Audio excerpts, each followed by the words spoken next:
समुद्रस्य हिमाद्रश्चैव दक्षिणं वर्षं तद् भारतं नाम भारतीयत्र संतति।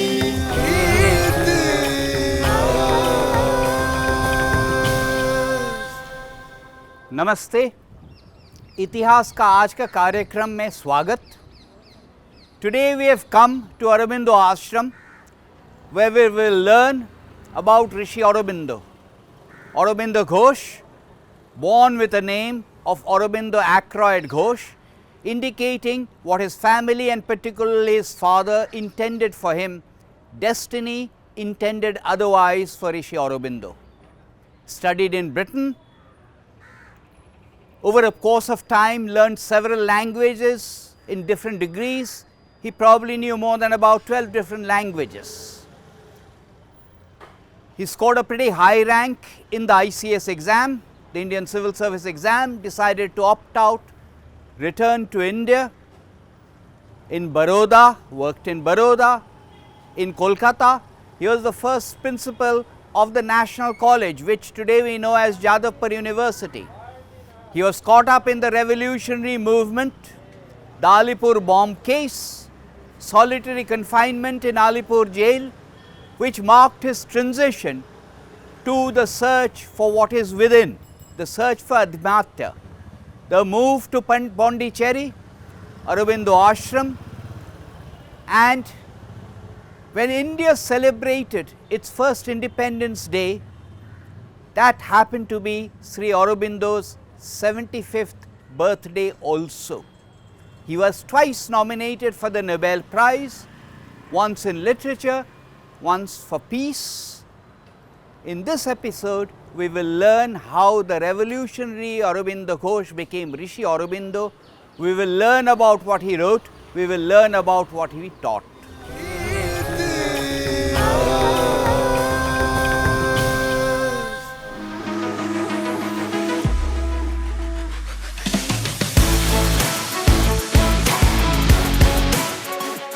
विशाल और निरंतर बढ़ती जनशक्ति हो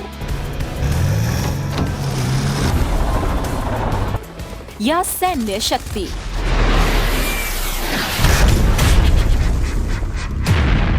या फिर तेजी से उभरती आर्थिक शक्ति,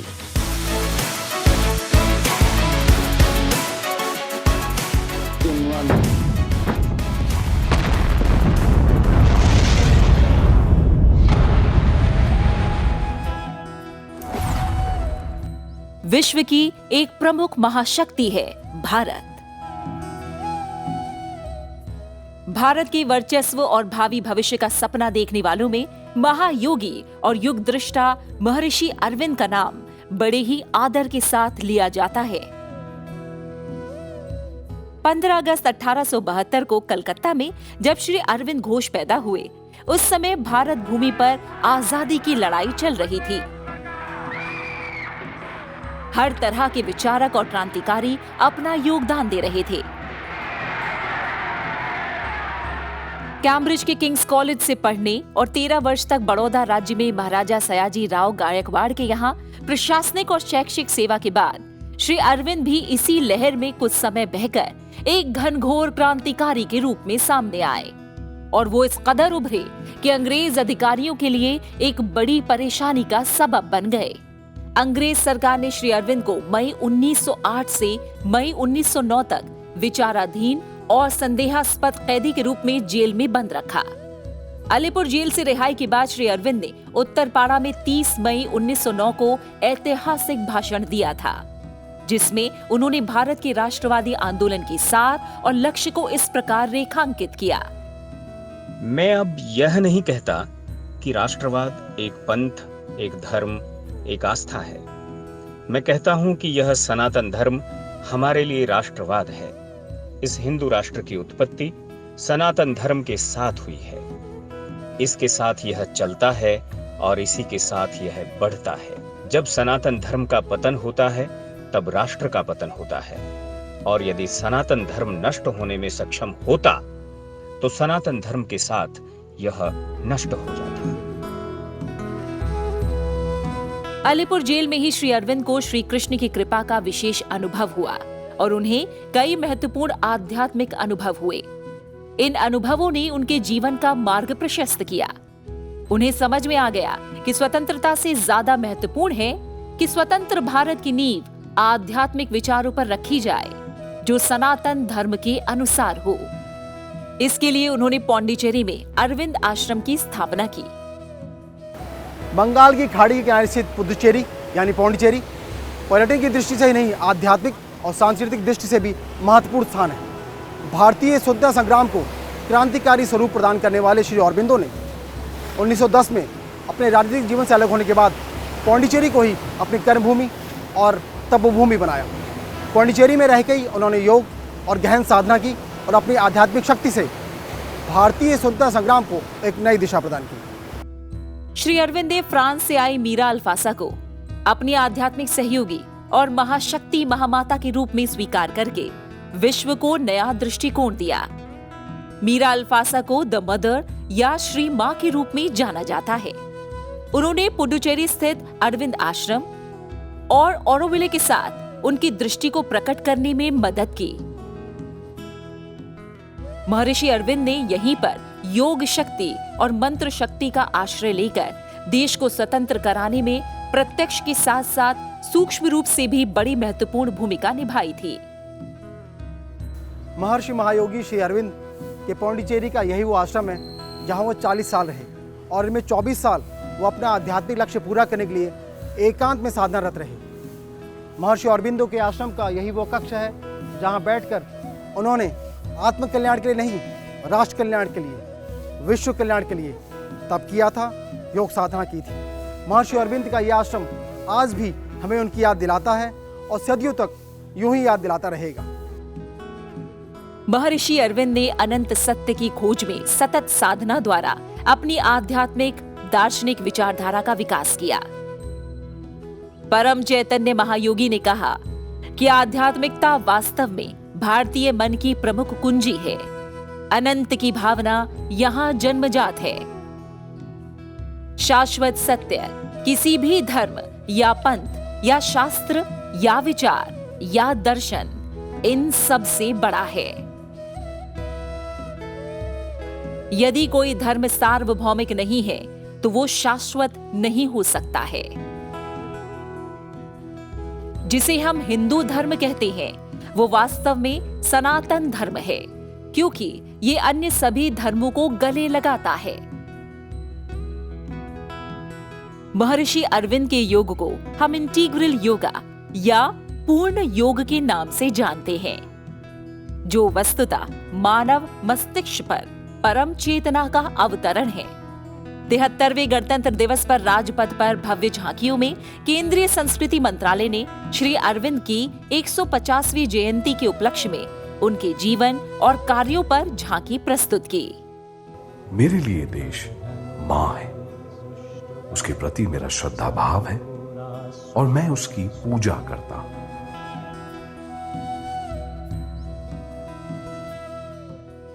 श्री अरविंद ने कई महत्वपूर्ण ग्रंथों का सृजन किया। इनमें दिव्य जीवन, योग समन्वय, वेद रहस्य, उपनिषद, गीता प्रबंध और भारतीय संस्कृति के आधार प्रमुख हैं। सावित्री उनकी एक कथा और एक प्रतीक है, जो मुक्त छंद में 24,000 पंक्तियों की महानतम काव्य रचना है। इस तरह आध्यात्म और संसार के लगभग प्रत्येक विषय पर उनकी अलौकिक लेखनी चली और उन्होंने मानव जाति को एक सशक्त और दिव्य मार्गदर्शन दिया। भारत बोध के नायक महर्षि अरविंद 5 दिसंबर 1950 को समूची मानव जाति को सारा जीवन ही योग है महामंत्र देकर परम योगी हो गए।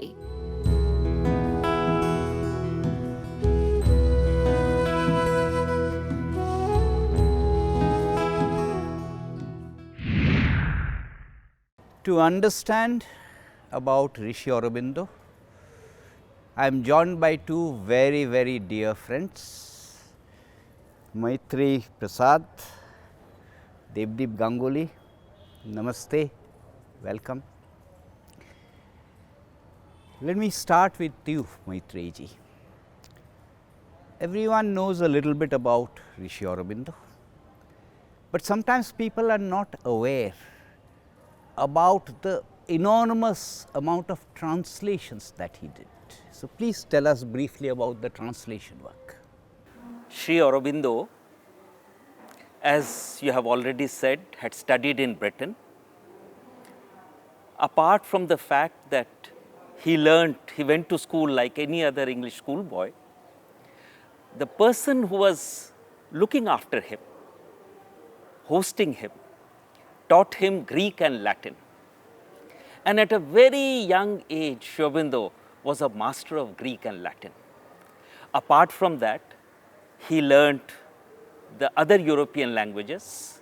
He had a great command over French. He had a good understanding of German as well as also Italian. But it is interesting to see that at that stage, he was not familiar so much with the Indian languages. However, after he returned to Baroda, he plunged into everything that was Indian almost with a sense of vengeance. He had been deprived of his touch with Mother India for a long time, and now he completely immersed himself in all the rich culture and languages of India. He picked up Sanskrit practically all by himself. And it was at that time that he had translated works from Kalidasa, portions of Mahabharata, portions of Ramayana. Later on, he would translate from Bhartrihari. And all this work he had done before coming to Pondicherry. Of course, there is one more important point, that he was profoundly influenced by the Upanishads. And he has worked extensively on the translation of Upanishads as well as writing commentaries upon the different Upanishads. Devdeep, Aurobindo Ghosh जीवन का कुछ समय बड़ौदा में भी थे। बड़ौदा जब थे उसके बारे में ज़रा बताइए। बड़ौदा में उन्होंने क्या किया, किस तरह का काम की? तो श्री अरबिंदो जब ब्रिटेन में थे तभी उनको लगा कि वो जो आईसीएस के पढ़ाई में लगे रहे थे उनको आईसीएस में ज्वाइन नहीं करना था। तो तब से उनको लगा कि ये ब्रिटिश एडमिनिस्ट्रेशन के अंडर सर्व करना ठीक नहीं रहेगा। तो लंदन में उन्होंने महाराजा ऑफ बड़ौदा से उनका मुलाकात हुआ और वहाँ पे उन्होंने उनका अपॉइंटमेंट लिया कि जब यहाँ पे कैम्ब्रिज में ख़त्म करके वो इंडिया में जाएंगे और महाराजा के सर्विस में ज्वाइन करेंगे। हालांकि जो सैलरी थी महाराजा ऑफ बड़ौदा के अपॉइंटमेंट में वो काफ़ी कम था इन कंपैरिजन टू वो उनको जो आईसीएस में मिलता था, और महाराजा इस बारे में बोस्ट भी करते थे कि हमें तो एक आईसीएस आदमी मिल गया है बहुत कम में। खैर, जब श्री अरबिंदो बड़ौदा आए उनका काफ़ी अलग तरह के रिस्पॉन्सिबिलिटीज़ थे। वो पढ़ाते थे कॉलेज में, वो एक सीनियर एडमिनिस्ट्रेटिव पोजीशन भी उन्होंने लिया कॉलेज में। वो महाराजा के लिए स्पीचेस लिखते थे और उस समय उनका जो पहले जो लेख थे फ्रीडम स्ट्रगल के बारे में वो पहले शुरू हुआ बड़ौदा में, लेकिन वो बहुत लंबा नहीं चला। जब वो कलकत्ता आए 1905 के बाद, तब पूरा जो रेवोल्यूशनरी राइटिंग्स तब उनका शुरू हुआ। बड़ौदा में और एक चीज़ जो बहुत महत्वपूर्ण है कि उन्होंने सारे जो भारतीय भाषा है उनमें उन्होंने ध्यान दिया और पहले जो ट्रांसलेशंस है उपनिषद और वेद के वो बड़ौदा में उन्होंने शुरू किया। Maitri, many people are familiar with the Uttarpara speech. So tell us a little bit about the background to the Uttarpara speech. Most of the time when people know about the Uttarpara speech, they may not have read it. They focus on expressions like Sanatan Dharma as the basis for Bharatvarsha. But to me it seems it also marked a transition within Sri Aurobindo himself. So tell us a little bit about the Uttarpara speech and the background to the speech. The Uttarpara speech was delivered on the 30th of May 1909. Sri Aurobindo had just been released from prison after his acquittal, and he was invited to speak to a society for propagation of religion. When he was in prison, he had been accused of sedition. After all, Lord Minto had called him the most dangerous man that they had to contend with. Charged with sedition, he was in prison. He was an under trial prisoner. And it is while he was in prison, Solitary confinement. in a solitary confinement, that he had the epiphany. As he says, that for a moment he was shaken. He had felt that there is a greater power that moves the destinies of men. And now he was charged with sedition in solitary confinement. And in those days especially, a charge of sedition carried a very heavy sentence. He says that an intense prayer arose within him, that if there is a power greater than human, which controls the destinies of men and nations, it should reveal its hidden hand. And he says that in a moment, he had a profound spiritual experience.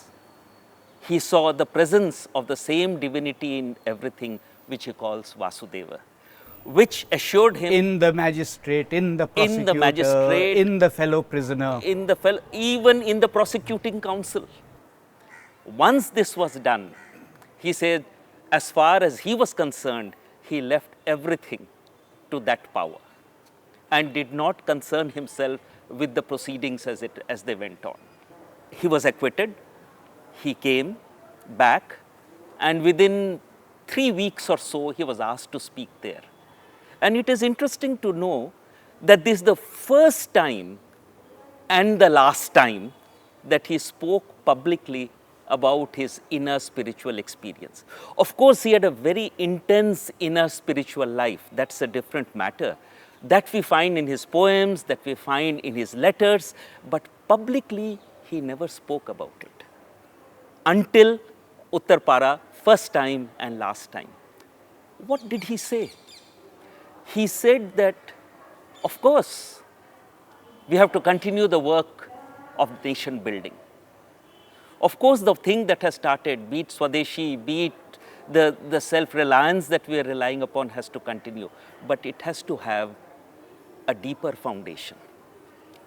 Until now, he would have said, you have to pursue nationalism as if it is a religion. Now he said that pursuit of Sanatana Dharma itself is nationalism, because this is the destiny of India. This is the very purpose for which India was created. Again, the idea of Sanatana was this, that which is eternal only can survive. As he said, that which is not eternal can never be a Sanatana.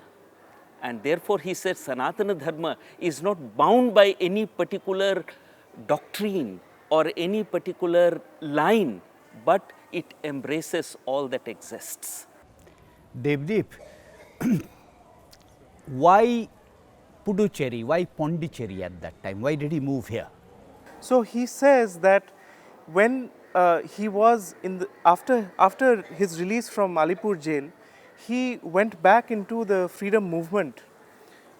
But at a certain stage, he says that one morning he received the distinct inner command, the Adesh, to go to Chandarnagar. And by this stage in his journey, he is no longer questioning this inner voice that guides him. And so without any further thought or questioning, it seems he got up from his desk and immediately walked to the ghats of the river in Calcutta and took a small boat to Chandarnagar. He remained in Chandarnagar for... Which was French territory. Which was a French territory, yes. And it is also interesting that a warrant for his arrest was issued soon thereafter because of another article that was allegedly seditious. So he remained in Chandarnagar for a month, and once again he received the distinct inner command to go to Pondicherry.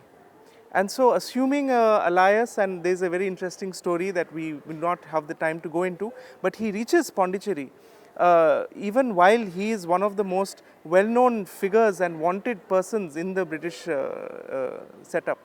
As an ordinary viewer, if I am to understand Rishi Aurobindo, where do I start? What do I read? 37 volumes.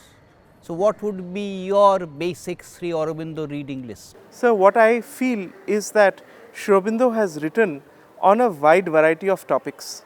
His writings cover, starting from his nationalist movement to his poetry to his translations that we have discussed of the Vedas, the Upanishads, and his essays on the Gita, and his own philosophy is expounded in various works.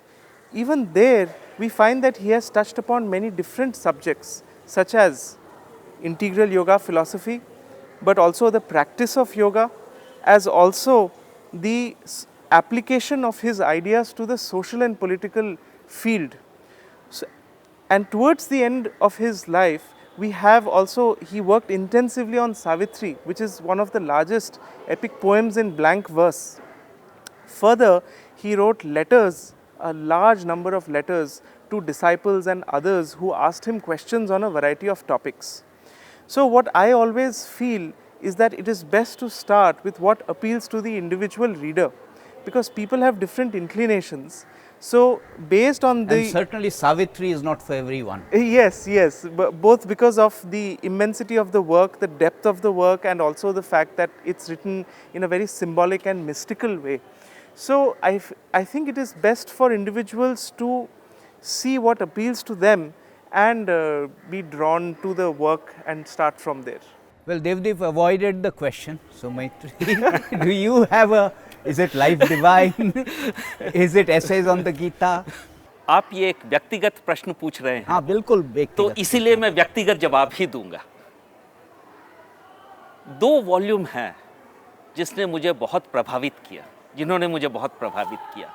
मैं बचपन से ही जरा अक्खड़ रहा हूँ, बहुत तरह के विचार दिमाग में आते थे, प्रश्न करता था, और जब तक मैंने लाइफ डिवाइन नहीं पढ़ी मुझे लगता था कि क्या पता बेवकूफ़ बना रहे हैं। और जब मैंने लाइफ डिवाइन पढ़ी मुझे इतना एक तरह की, क्या कहूँ, कि सब कुछ जैसे प्रकाश में बदल गया। दूसरी जो है वो है उनकी कविताएं। उनकी कविताएं भावनाओं को इस तरह जागृत करती हैं कि उससे लगता है कि पूरा जीवन बदल जाएगा। लोग कहते हैं इंटीग्रल योगा, मुझे तो लगता है इंटीग्रल योगा जो है और वेदांत जो है खास कुछ अंतर नहीं है। तो इंटीग्रल योगा और वेदांत में अंतर कुछ है क्या? अगर है तो क्या है? ये शब्द ही अपने आप में बताता है कि श्रीअरविंद इसका क्या अर्थ देना चाहते थे। शब्द है इंटीग्रल, मतलब सर्वांग। जो कुछ भी एक व्यक्ति के अंदर जितने भी उसके भाग हैं सबको उच्चतम शिखर तक लेना। उनका एक वाक्य है जिसको मैं अनुवाद नहीं कर रहा हूँ क्योंकि वो इतना सुंदर है कि अनुवाद में मैं शायद बिगाड़ दूंगा। The ancients tried to cut the knot of life. This approach seems to unravel the knot of life. इसका मतलब कम से कम एक समय ऐसा आया था, हालांकि उनके जो अनुभूति का आधार है वो वेदांत ही है, पर एक समय ऐसा आया था भारत में जब हम सोचते थे कि जो निचली स्तर की सृष्टि है, हमारा शरीर, हमारी प्राण शक्ति, हमारा मन, ये कभी बदलेंगे नहीं। तो इसीलिए सबसे बड़ा लक्ष्य है मोक्ष। अपनी जो असली सत्ता है, जिसको हम आत्मन कहते हैं, वो इससे अलग हो जाए। श्री अरविंद के दृष्टिकोण में ये था कि हम इसको अच्छी तरह से, हम इसको पूरी तरह से आत्मा के प्रभाव में लाएं और इसका रूपांतर कर दें। आज की दुनिया में शायद हमें ये भी बताना चाहिए कि बहुत सारे ऐप भी है, तो ऐसा एक दो ऐप का नाम आप बता सकते हो जिनमें सारे के सारे लेख एक साथ है? सर, हमारे श्री अरबिंदो आश्रम के जो वेबसाइट है, ऑफिशियल वेबसाइट है, उसमें हमने सारे जो किताब है श्री अरबिंदो और मदर के PDF फाइल्स फ्री में डाउनलोड के लिए अवेलेबल कर दिया है। और जो लोग उनके ऊपर रिसर्च भी करना चाहते हैं, लेख के ऊपर, वो PDF फाइल्स डाउनलोड करके सर्च कर सकते हैं। तो ये अवेलेबल सबके लिए है। Devdeep, Maitri, thank you very much for joining us and educating all of us about Rishi Aurobindo and what his writings and teachings meant and continue to mean for all of us. Thank you. Thank you sir. अगले episode में हम फिर से explore करेंगे, खोजेंगे हमारी संस्कृति को, हमारी परंपरा को, हमारी इतिहास को। The Mahabharata is Itihas. The geography of the Mahabharata extends in the west from Gujarat to Assam in the east. But the core geography of the Mahabharata is the region known as Kuru Panchal.